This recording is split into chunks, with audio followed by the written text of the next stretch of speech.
Un hérisson, voilà le genre de petit animal sauvage que vous pourriez trouver en difficulté chez vous.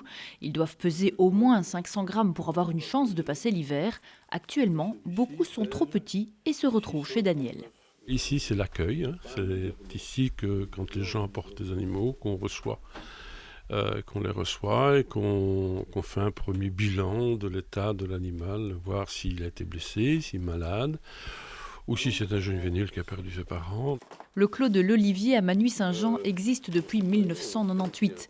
Daniel et sa femme ont aménagé leur maison pour y placer cages et volières. L'idée est de recueillir ici la faune sauvage de notre région ou de passage lors des migrations par exemple. La première année, on avait eu 11 oiseaux, et maintenant nous sommes entre 900 et 1100, 1200 entrées par an. À son arrivée, l'animal sauvage est placé dans le noir pour qu'il puisse se déstresser. Daniel dresse son bilan de santé et travaille avec un vétérinaire référent, spécialiste de la faune sauvage. S'il vient dans un centre de révélation, c'est parce qu'il a une difficulté. Tous les animaux qui rentrent ici sont soit blessés, malades, fractures, ou ils ont perdu leurs parents.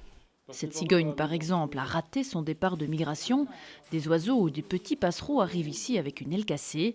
Ce sont les autorités judiciaires, des agents des eaux et forêts ou tout citoyen qui apportent ici les rescapés.